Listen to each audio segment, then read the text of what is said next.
Now let's get to the most important part of today's lesson, and it is this.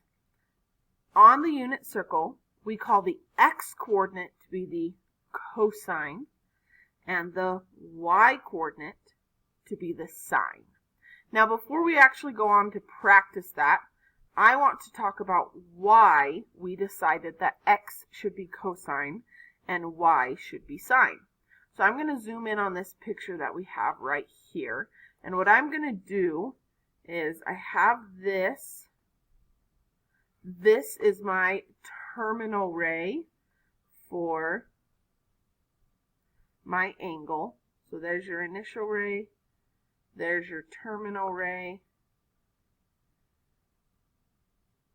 And we're going to pick a point that goes through that terminal ray that is on the unit circle.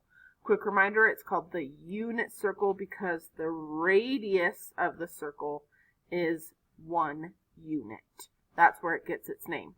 So we know that the radius, any point from the center to the outer edge, will be 1 unit long. Now, if I take this, what I've got here, and make a right triangle from it. Now the reason I'm going to make a right triangle from it is because now I can use SOHCAHTOA from last lesson. Notice that this is the angle we're focusing on. That's the one that's labeled. So that's going to make this our hypotenuse, as always, across from the right angle. That's going to make this our opposite, which is across from the angle we're focusing on.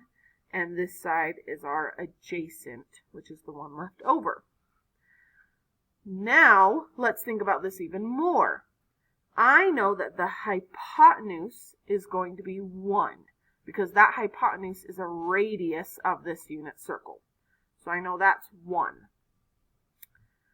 Next, let's look at the adjacent and the opposite sides.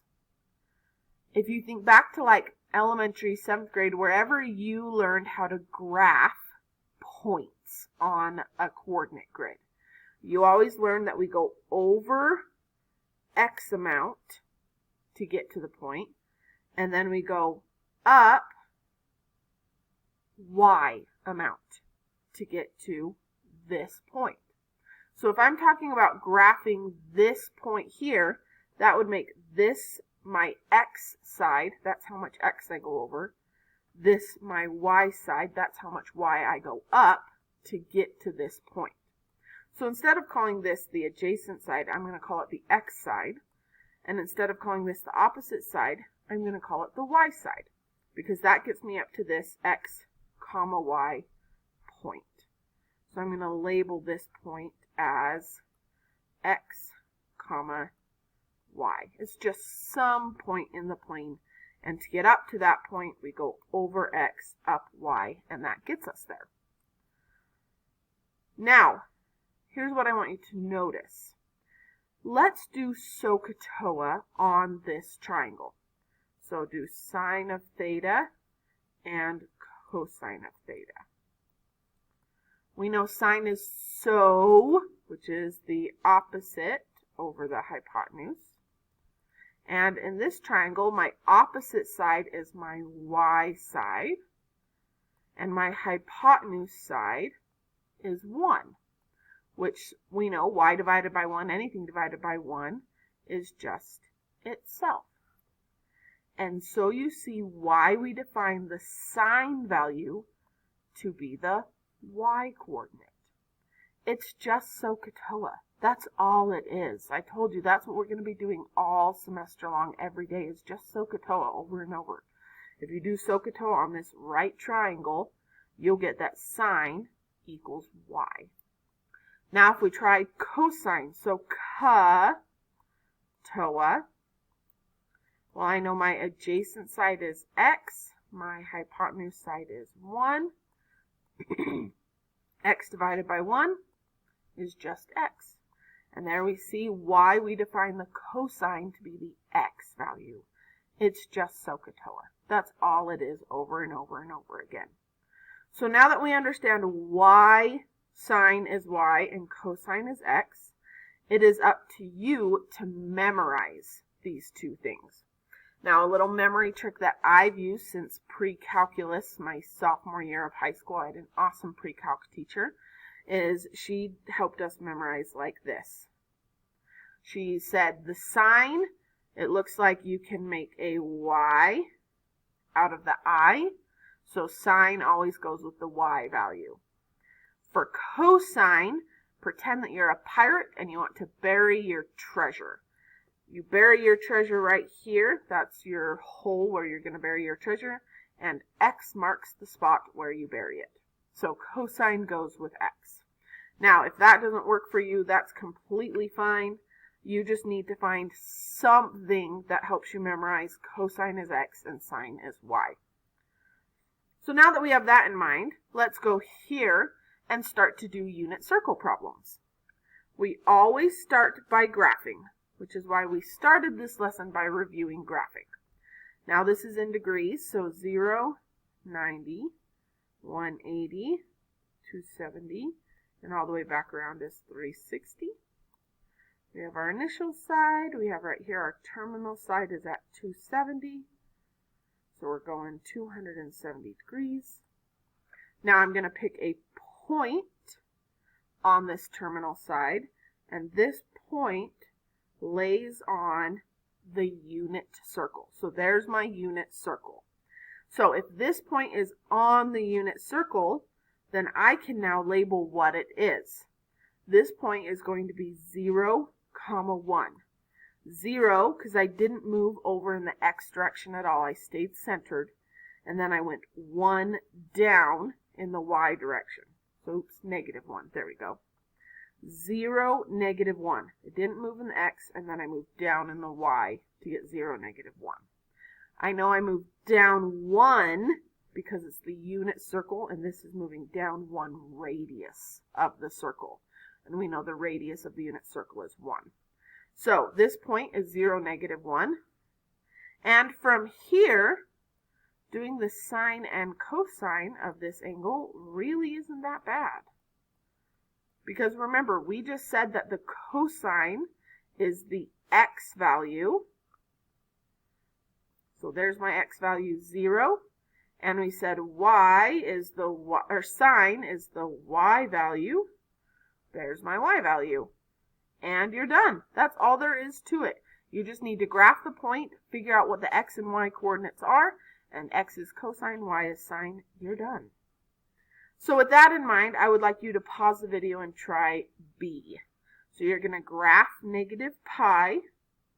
Remember that you're going in the negative direction now. And you have radians. Graph it, find the coordinate point, and then list cosine and sine.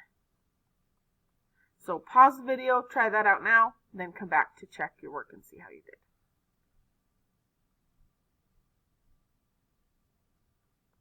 Let's see how you did. At -pi, I got the point is -1, 0. I went to the left 1 in the X direction, and I didn't move in the Y direction. So that makes my cosine -1 and my sine 0. Let's do one that's a little bit harder now. This time I've got 45 degrees.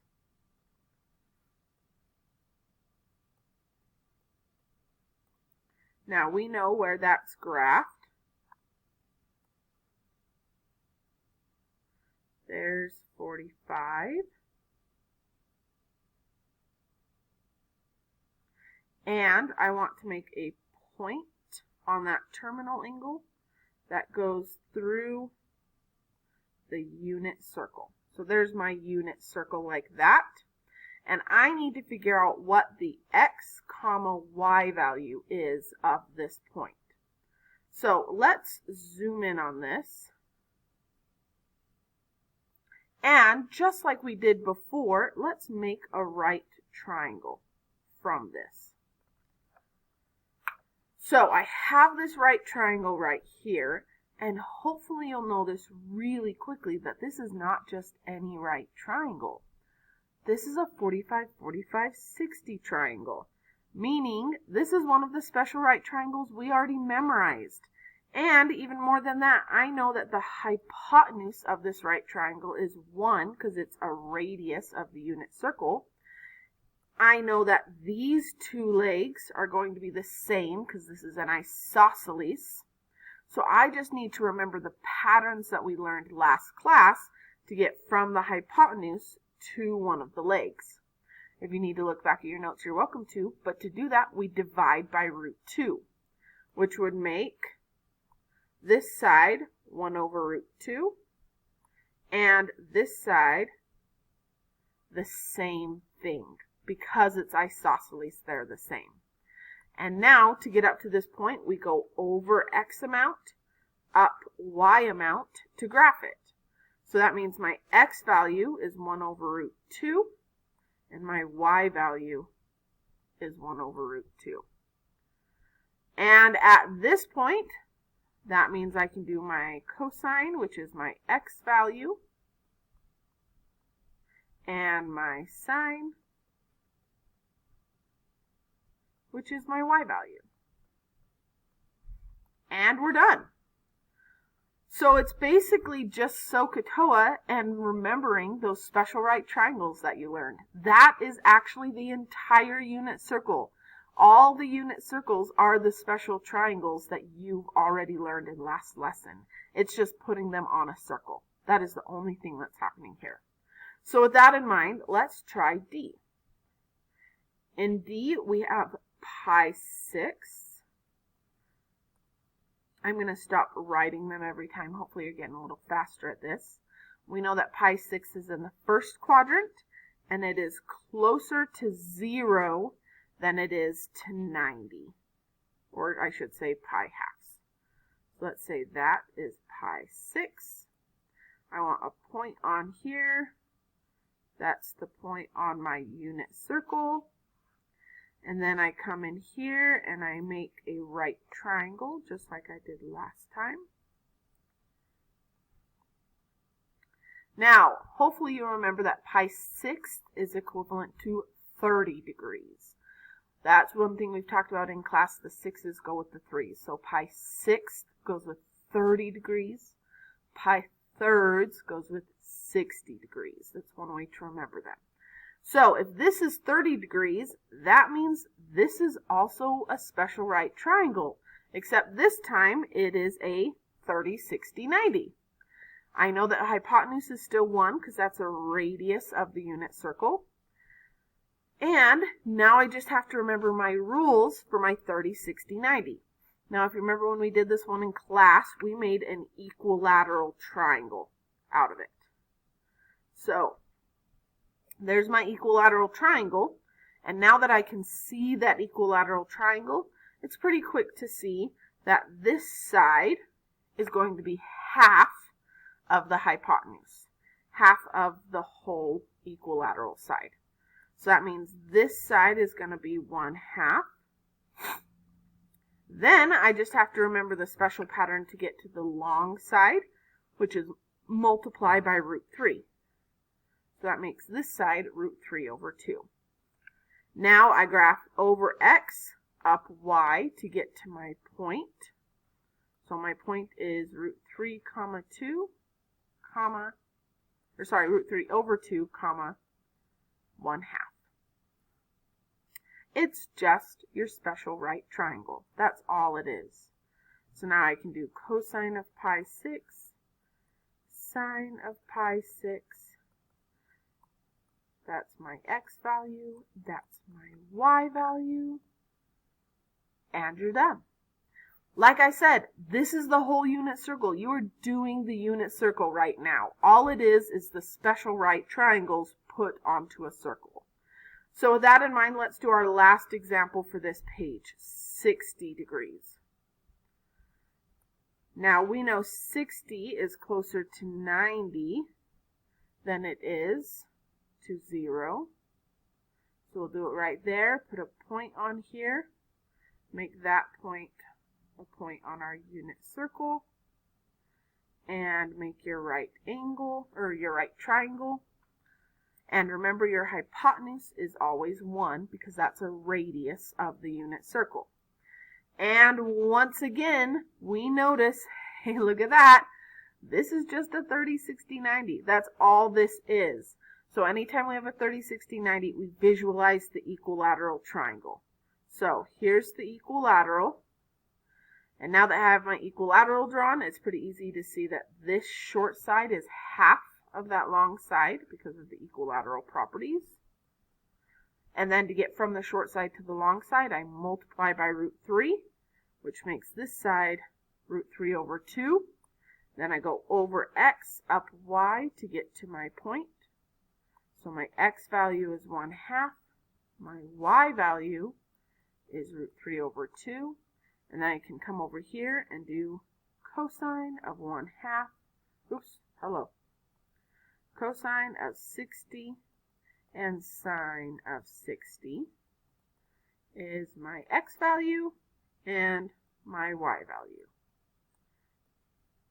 And we're done. That is basically the entire unit circle right there. It's just special right triangles in different places. That is all this unit circle is. So with that in mind, we've begun to practice with the unit circle. In the next video, I'll give you some more tips and tricks to do more of the unit circle, because you'll notice that all of the angles on this page were either quadrantal or they were in quadrant 1. And we'll talk about what we need to do to move to the other quadrants, what changes when we do that. I'll see you there.